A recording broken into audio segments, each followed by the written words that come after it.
Hi friends, আসসালামু আলাইকুম। মনিরাস কুকিংয়ে আপনাদের সবাইকে স্বাগতম। আশা করছি আপনারা সবাই ভালো আছেন।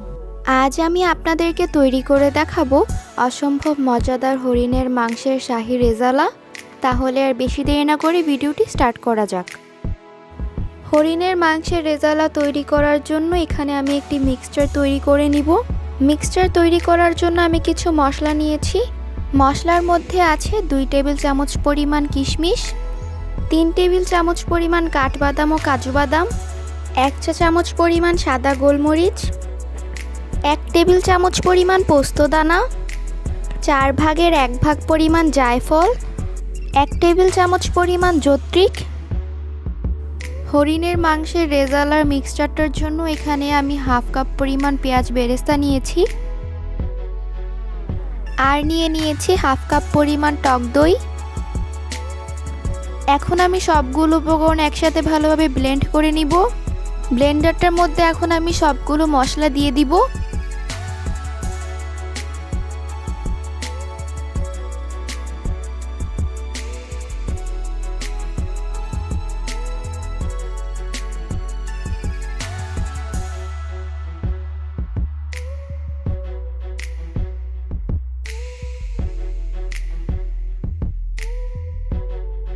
সবগুলো মশলা দেয়া হয়ে গেলে মশলাগুলোকে আমি পানি দিয়ে ব্লেন্ড না করে দুধ দিয়ে ব্লেন্ড করে নিব।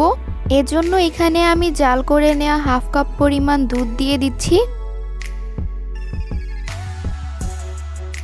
হরিণের মাংসের রেজালা তৈরি করার জন্য এখানে আমি 1.5 কেজি পরিমাণ হরিণের মাংস নিয়েছি। হরিণের মাংসগুলোকে আমি রেগুলার সাইজে কেটে ভালোভাবে ধুয়ে পানিটা ঝরিয়ে নিয়েছি। এখন আমি চলে যাব মূল রান্নায়। এজন্য চুলায় একটি প্যান বসিয়ে তাতে দিয়ে দিচ্ছি 1 কাপ পরিমাণ সয়াবিন তেল। তেলটা গরম হয়ে আসলে দিয়ে দিচ্ছি 2টি তেজপাতা, দিয়ে দিচ্ছি 4-5 টুকরো দারুচিনি, দিয়ে দিচ্ছি 6-7টি এলাচ। গোটা মশলাগুলো ভাজা হয়ে আসলে দিয়ে দিচ্ছি 1 কাপ পরিমাণ পেঁয়াজ কুচি। পেঁয়াজগুলোকে এখন আমি গোল্ডেন ব্রাউন করে ভেজে নিব।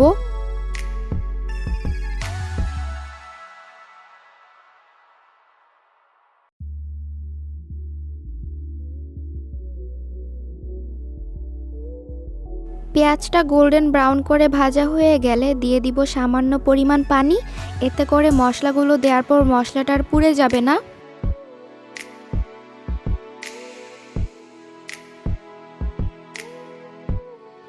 দিয়ে দিচ্ছি 1.5 টেবিল চামচ পরিমাণ রসুন বাটা,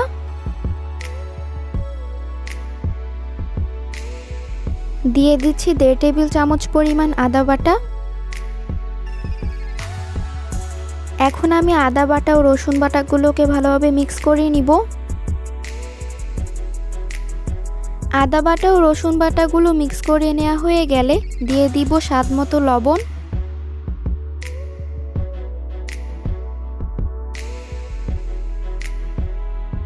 দিয়ে দিচ্ছি 1 টেবিল চামচ পরিমাণ হলুদের গুঁড়া, দিয়ে দিচ্ছি 1.5 টেবিল চামচ পরিমাণ মরিচের গুঁড়া। ঝালটা আপনারা আপনাদের পছন্দ অনুযায়ী দিয়ে দিবেন। দিয়ে দিচ্ছি 1 টেবিল চামচ পরিমাণ জিরার গুঁড়া, দিয়ে দিচ্ছি 1 টেবিল চামচ পরিমাণ ধনিয়ার গুঁড়া।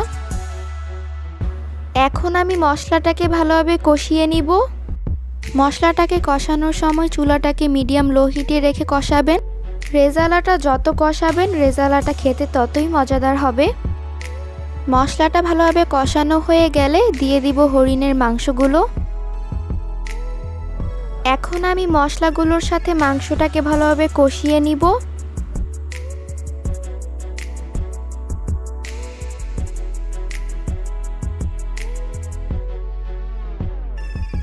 মাংসটা কষানো হয়ে গিয়েছে। এখন আমি চুলাটাকে মিডিয়াম লো হিটে রেখে ঢেকে দিব 10 মিনিটের জন্য। 10 মিনিট হয়ে গিয়েছে। এখন আমি ঢাকনাটা উঠিয়ে নেড়ে দিব।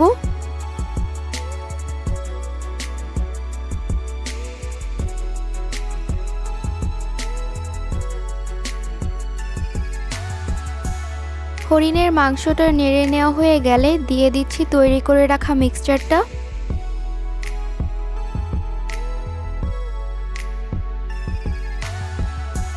এখন আমি মিক্সচারটা ভালোভাবে মিশিয়ে নিব। মিক্সচারটা দেওয়ার পর রেজালাটাকে একটু পরপর নেড়ে দিতে হবে, তা না হলে প্যানের নিচে লেগে যাবে। মিক্সচারটা ভালোভাবে মেশানো হয়ে গিয়েছে। এখন আমি এটাকে ঢেকে দিব 15 মিনিটের জন্য। অফ ক্যামেরায় আমি রেজালাটাকে একটু পরপর নেড়ে দিব। 15 মিনিট হয়ে গিয়েছে।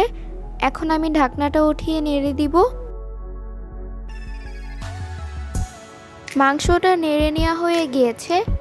এখন আমি মাংসটাকে ভালোভাবে সিদ্ধ হওয়ার জন্য দিয়ে দিব 2 কাপ পরিমাণ ফুটন্ত গরম পানি। ফুটন্ত গরম পানিটা দেওয়ার কারণে মাংসটা তাড়াতাড়ি সিদ্ধ হয়ে যাবে।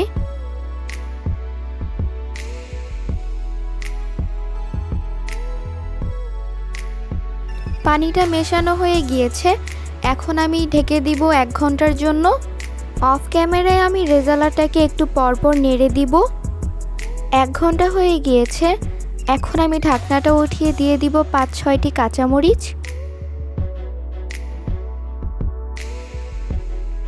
দিয়ে দিচ্ছি 1 চা চামচ পরিমাণ গরম মশলার গুঁড়া। এখন আমি মশলাটাকে ভালোভাবে মিশিয়ে নিব। রেজালাটাতে লবণটা একটু কম হয়েছিল, তাই আমি স্বাদ মতো আরও কিছুটা লবণ দিয়ে দিচ্ছি। রেজালাটাতে শাহি ফ্লেভার আনার জন্য দিয়ে দিচ্ছি 1 চা চামচ পরিমাণ কেওড়া জল। এখন আমি কেওড়া জলটা ভালোভাবে মিশিয়ে নিব।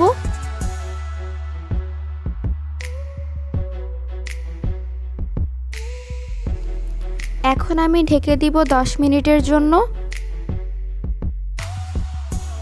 10 মিনিট হয়ে গিয়েছে। এখন আমি ঢাকনাটা উঠিয়ে নেড়ে দিব। নেড়ে নেওয়া হয়ে গিয়েছে। এখন আমি আপনাদেরকে দেখিয়ে দিব হরিণের মাংসটা কীরকম সিদ্ধ হয়েছে। আপনারা দেখেই বুঝতে পারছেন হরিণের মাংসটা পারফেক্টলি সিদ্ধ হয়ে গিয়েছে।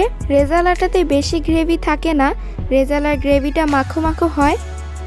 এখন আমি রেজালাটাকে ঢেকে দিব 5 মিনিটের জন্য। 5 মিনিট হয়ে গিয়েছে। এখন আমি ঢাকনাটা উঠিয়ে দিয়ে দিব 1 টেবিল চামচ পরিমাণ ঘি। ঘিটা দেওয়ার কারণে রেজালাটাতে ভালো একটা ফ্লেভার আসবে।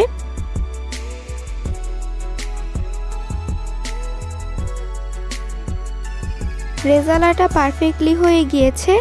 এখন আমি আপনাদেরকে সার্ভ করে দেখাচ্ছি। ঘরে থাকা খুবই অল্প কিছু উপকরণ দিয়ে আমি আপনাদেরকে এই হরিণের মাংসের রেজালাটা তৈরি করে দেখিয়েছি। অতিথি আপ্যায়নে আপনারা এই ডিশটা মেনুতে রাখতে পারেন, খুবই ভালো লাগবে। আপনারা চাইলে সেম রেসিপি ফলো করে বিফ রেজালা এবং খাসির রেজালাও তৈরি করতে পারবেন। বিফ রেজালার রেসিপিটা আমার চ্যানেলে আগেই আপলোড করে দেওয়া আছে, আপনারা চাইলে এই রেসিপিটা চেক আউট করে আসতে পারেন। রেসিপিটার লিঙ্ক ডেসক্রিপশন বক্সে দেওয়া থাকবে। আপনারা আমার এই রেসিপিটি অবশ্যই বাসায় ট্রাই করে দেখবেন। আশা করছি আপনাদের কাছে আমার আজকে এই রেসিপিটা ভালো লেগেছে। ভালো লাগলে আমার ভিডিওটিতে লাইক দিবেন এবং আমার চ্যানেলটি সাবস্ক্রাইব করে পাশেই থাকবেন। আজকের মতো হলে এখানেই বিদায় নিচ্ছি। সবাই ভালো থাকবেন। আল্লাহ হাফেজ।